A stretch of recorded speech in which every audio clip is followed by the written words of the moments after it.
Salut tout le monde, c'est Alan et bienvenue sur la chaîne du B-Group. Vous savez, dans la vie, j'aime trois choses: les trucs qui tournent, les trucs qui roulent et les trucs qui vont vite. C'est pour ça que je collectionne les voitures miniatures et les disques vinyles.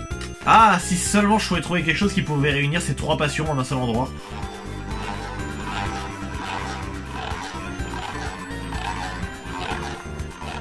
C'est exactement ce qu'il me faut. Les Beyblade, ça tourne, ça va vite et des fois ça roule. Ça existe depuis plus de 20 ans maintenant, répartis en 3 générations différentes, avec chaque génération fonctionnant différemment des autres. Chaque génération est composée d'un animé, d'un manga et d'une série de jouets, et parfois même des spin-offs. Chaque toupie possède son propre type, ses propres caractéristiques, est composée de plusieurs pièces différentes et est entièrement personnalisable au souhait du joueur. Le principe est simple, tu lances ta toupie dans une arène contre celle de ton adversaire, elle tourne, s'entrechoque, et la première qui s'arrête ou sort de l'arène entraîne la perte du joueur et sa chute vers la dépression. C'est dingue de se dire qu'un jeu aussi simple existe depuis si longtemps et arrive à avoir autant de fans encore aujourd'hui. Des compétitions sont même organisées par les marques qui commercialisent le jouet, comme la Battle League en 2019 ou les championnats du monde en 2018 pour les plus récentes. Et vous pouvez pas savoir à quel point j'en peux plus d'attendre l'annonce de la prochaine étape. La communauté est active, parfois cancer.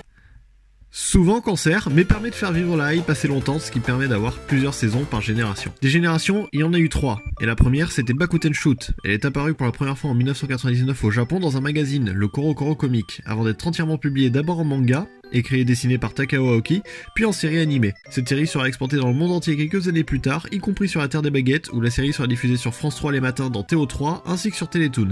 On peut suivre l'histoire de Tyson, un gamin qui vit chez son grand-père et qui a comme objectif de devenir le meilleur dresseur de Pokémon au monde. La série a grandement popularisé le jeu, notamment au Japon où une chier de tournois ont été organisés. Le succès était aussi présent en France et dans le reste du monde mais à moins grande échelle. Cette génération s'est portée sur 3 saisons, Beyblade, Beyblade V-Force et Beyblade G-Revolution, et il y a même eu un film. Les jouets sortent en même temps que la série et sont commercialisés par Takara Tomy au Japon et ce carré bleu de l'enfer dans le reste du monde. Les toupies de cette génération sont inspirées par la mythologie chinoise, comme Dragoon, la toupie de Tyson, et chaque saison voulait dire plusieurs nouvelles toupies, dont des évolutions de celles déjà sorties, ce qui fait que l'on a eu 11 versions de Dragoon. 11. Une petite soixantaine de toupies sort pendant cette saison, notamment Drigger, Gaia, Dranzer, ce putain de frisbee, Wyborg et tant d'autres. Les toupies étant en 5 pièces majoritairement, la Beat Chip, l'Attack Ring, le White Disc, le Speed Gear et la Blade Base. Mais cela varie selon les modèles et les systèmes utilisés. Et encore une fois, chaque toupie est entièrement personnalisable avec des pièces du même système.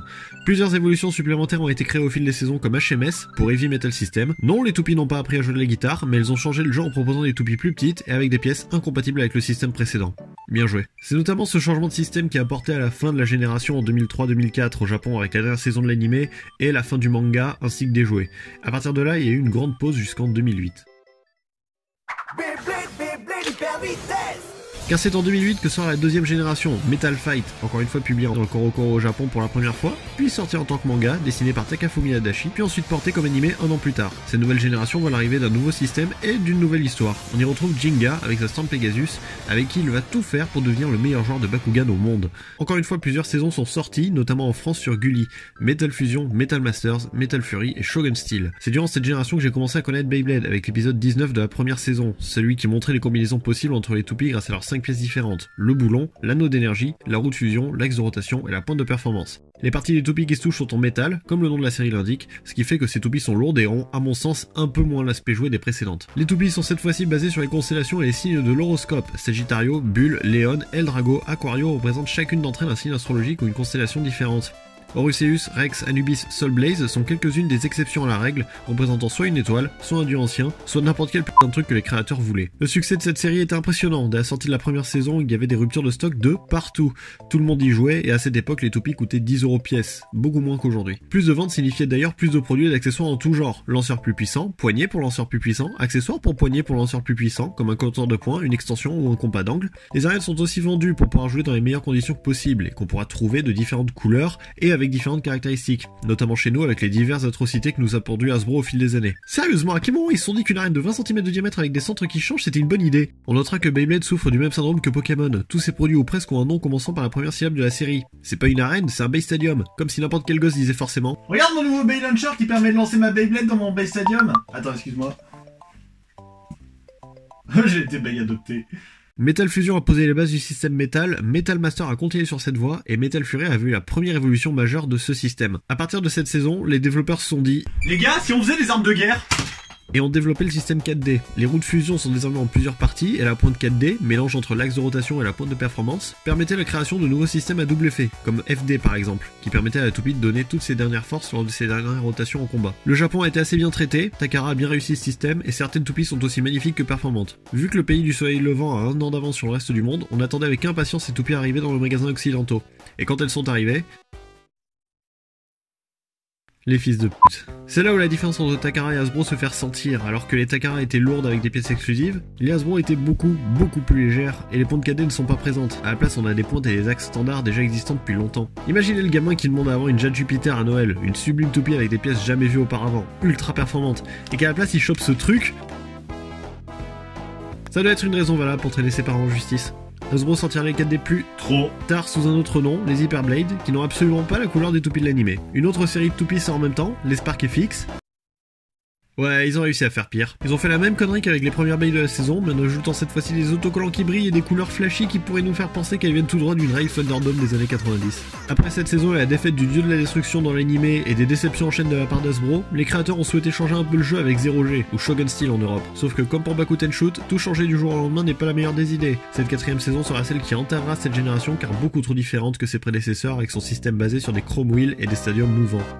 En parlant de déception en chaîne, Hasbro a aussi sorti le spin-off pendant le RMFB. Bay Wheels, où les toupies devenaient des roues, Bay Warriors, où les toupies devenaient chelous, Bay Warriors Cyborg, où la série était soi-disant Peggy 16, et Bay Raiders, qui a fait l'exploit de combiner les trois précédentes.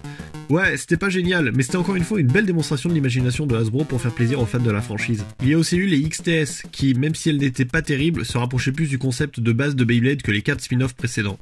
Certaines communautés restaient actives après la mort de la seconde génération en 2012-2013, notamment la WBO sur laquelle plusieurs discussions restent actives pendant la période de vide à la suite de 0G, pour parler combo ou collection, voire même pour organiser des tournois avec leur propre système de points. Si vous êtes intéressé par le site, le lien est en description de la vidéo.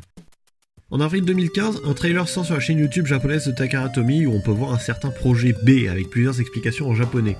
Une semaine plus tard, un nouveau trailer sort dans lequel on peut y voir 2 B tourner et l'un d'entre eux exploser brutalement au bout de plusieurs secondes. Oh putain, ils ressortent les jouets Transformers! La vidéo s'achève avec la confirmation de la 3ème génération et son logo, Beyblade Burst. Ah mais merde! Valkyrie, Spriggan, Carmeus et Ragnarok, tout inspirés de la mythologie nordique, sont les 4 premières bays à sortir le 18 juin 2015, accompagnés d'accessoires et d'un pack de démarrage avec arène plus bay et des puces NFC dans chaque toupie.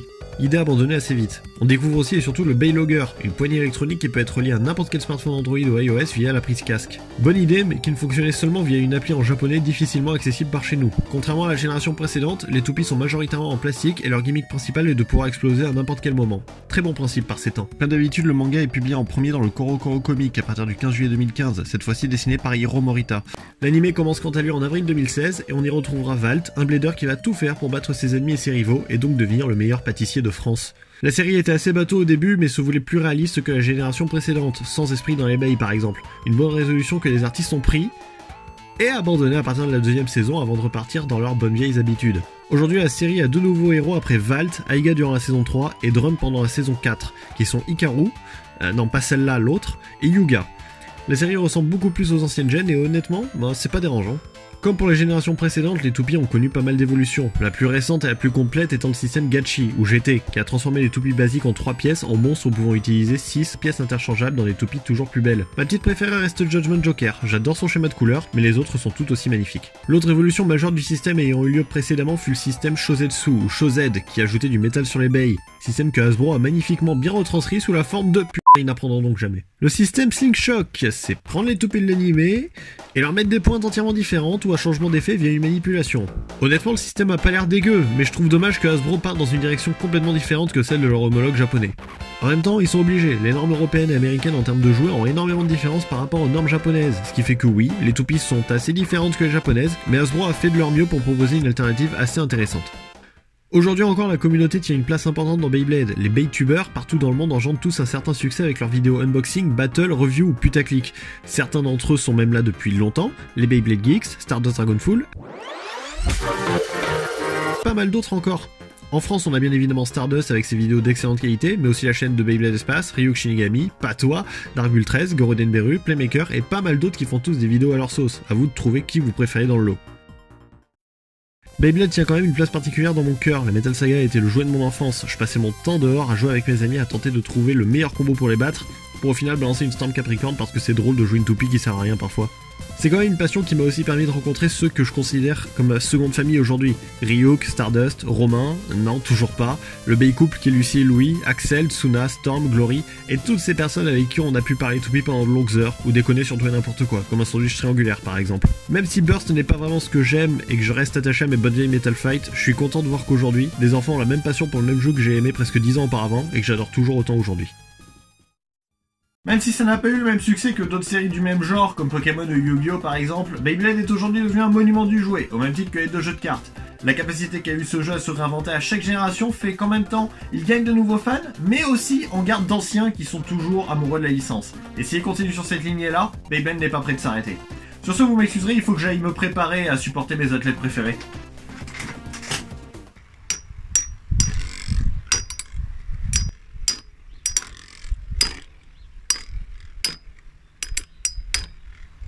Attends, j'ai vraiment payé aussi cher pour avoir ce genre de truc?